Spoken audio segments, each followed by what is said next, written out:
ইতিমধ্যে আপোনালোকে জানে যে অসম জাতীয়তাবাদী যুৱ ছাত্ৰ পৰিষদৰ যোৱা 4, 5 আৰু 6 এপ্ৰিল তাৰিখে গোলাঘাটত হোৱা দ্বিবাৰ্ষিক প্ৰতিনিধি সভাত অধিৱেশনত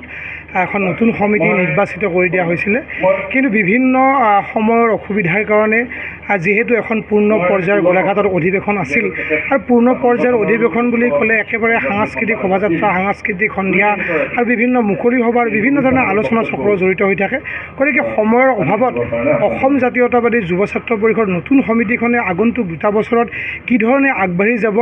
অসমৰ সমস্যাখিনি কি ধৰণে সমাধান কৰাৰ কাৰণে কাম কৰিব আৰু লগতে আপোনালোকে জানে যে অসমৰ জাতীয় জীৱন একেবাৰে সংকটাপূৰ্ণ, বিভিন্ন ধৰণৰ সমস্যাৰে জৰ্জৰিত। এতিয়া শেহতীয়াভাৱে আপোনালোকে দেখা পাইছে যে অসমত যিখিনি খিলঞ্জীয়া থলুৱা ভূমিপুত্ৰ আছে, জনজাতিসকল আছে, সেই মানুহখিনিও আজি জনজাতি বেল্ট এণ্ড ব্লকত সুৰক্ষিত নহয়। গতিকে এনেধৰণৰ এটা সমস্যা আছে আৰু বৃহৎ নদী বান্ধে বছৰে বছৰে প্ৰতিটো মুহূৰ্ততে তেওঁলোকে অসমৰ জীৱন আৰু জীৱিকাৰ প্ৰতি ভাবুকি সৃষ্টি কৰি আহিছে। গতিকে এই ধৰণৰ বিভিন্ন ধৰণৰ কাৰ্যসূচী ৰূপায়ণ কৰাৰ ক্ষেত্ৰত আৰু অসমৰ সমাজ জীৱনৰ একেবাৰে জ্বলন্ত যিখিনি সমস্যা আছে, জাতীয় যিখিনি সমস্যা আছে, সেই সমস্যাখিনি আমি কি ধৰণে সমাধান কৰিব পাৰোঁ আৰু আগন্তুক দিনত জাতীয়তাবাদী যুৱ ছাত্ৰ পৰিষদে এই সমস্যাখিনি সমাধান কৰাৰ ক্ষেত্ৰত কি ধৰণে ৰণকৌশল ৰচনা কৰিব, সমস্যাসমূহ সমাধান কৰাৰ ক্ষেত্ৰত কি ধৰণে কাম কৰিব আৰু লগতে অসমৰ জাতীয় জীৱনত যুৱ ছাত্ৰ পৰিষদৰ গ্ৰহণযোগ্যতা আৰু জাতীয় সমস্যাখিনিৰ লগত জাতীয়তাবাদী যুৱ ছাত্ৰ পৰিষদে গোটেই সমগ্ৰ অসমীয়া জাতিটোকে একত্ৰিত কৰি এই সমস্যাখিনি সমাধান কৰাৰ কাৰণে কি ধৰণে গণতান্ত্ৰিক পদ্ধতিৰে সংগ্ৰাম কৰিব, এই গোটেই বিষয়খিনি মানে সুন্দৰ সুস্থৰভাৱে আলোচনা কৰাৰ কাৰণে এই বিশেষ প্ৰতিনিধি সভাখন ইয়াত অনুষ্ঠিত কৰা হৈছিলে বজালী জিলা সমিতিৰ আমন্ত্ৰণত। গতিকে আজি পবিত্ৰ পাঠশালা পবিত্ৰ হৰি মন্দিৰৰ নাট্য মন্দিৰ প্ৰাংগণত ইতিমধ্যে অসমৰ বিভিন্ন প্ৰান্তৰ পৰা অহা সন্মানীয় প্ৰতিনিধিবিলাকে বিভিন্ন ধৰণৰ পৰামৰ্শ আগবঢ়াইছে আৰু আমাৰ সভাৰ শেষত কিছু প্ৰস্তাৱ গ্ৰহণ কৰা হ'ব আৰু এই প্ৰস্তাৱবিলাক পৰৱৰ্তী পৰ্যায়ত এই প্ৰস্তাৱবিলাক কাৰ্যকৰীকৰণৰ জৰিয়তে সামগ্ৰিকভাৱে অসমৰ জাতীয়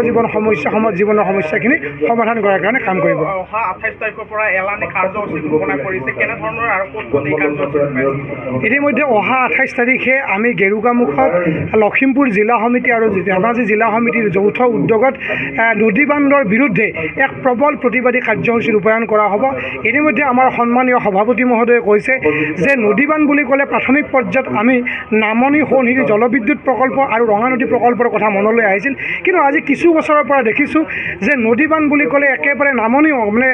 নামনি অসমতো ই একেবাৰে চিৰাং জিলাৰ পৰা আৰম্ভ কৰি দৰং জিলালৈকে প্ৰতি বছৰে 40 লাখ মানুহ ক্ষতিগ্ৰস্ত হৈছে। ইতিমধ্যে খেতিপথাৰখিনিও সংকুচিত হৈ আছে আৰু জৈৱ বৈচিত্ৰ্যৰ প্ৰতি বছৰে বছৰে ভাবুকি সৃষ্টি হৈ আহিছে, খেতিপথাৰ সংকুচিত হৈ আহিছে। গতিকে বৃহৎ নদী বান্ধ যদি কোনোবাই কয় যে উন্নয়নৰ প্ৰতীক, কিন্তু আমি এইখিনি সময়ত অসম জাতীয়তাবাদী যুৱ ছাত্ৰ পৰিষদে ক'ব বিচাৰিছোঁ যে যি উন্নয়নে মানুহৰ জীৱন আৰু জীৱিকাৰ প্ৰতি ভাবুকি সৃষ্টি কৰিব পাৰে, যি উন্নয়নে মানুহৰ সপোন নস্যাৎ কৰি দিব পাৰে, তেনে উন্নয়ন অসম জাতীয়তাবাদী যুৱ ছাত্ৰ পৰিষদে কেতিয়াও নিবিচাৰে। এটা সময়ত যেতিয়া বিজেপি চৰকাৰখনে ক্ষমতাৰ বিপৰীতে আছিল, তেওঁলোকে বিৰোধী দলত আছিল, তেতিয়া তেওঁলোকে কিন্তু নদী বান্ধৰ বিৰুদ্ধে সংগ্ৰাম কৰিছিল আৰু আজি সেইখন চৰকাৰে আকৌ তেওঁলোকে ক্ষমতালৈ অহাৰ পিছত তেওঁলোকে কয় যে নদী বান্ধ ভাল আৰু যিয়ে নদী বান্ধৰ বিৰুদ্ধে আন্দোলন কৰে তেওঁলোকে যেন উন্নয়নৰ বিৰোধী। গতিকে আজিৰ এই পবিত্ৰ হৰি মন্দিৰ প্ৰাংগণৰ পৰা সন্মানীয় মুখ্যমন্ত্ৰী মহোদয়ক আমি আহ্বান জনাব বিচাৰিছোঁ যে কেৱল কথাত জাতি মাটি ভেটি চৰকাৰ বুলি ক'লে নহয়, ভেটি কিদৰে ৰক্ষা হ'ব,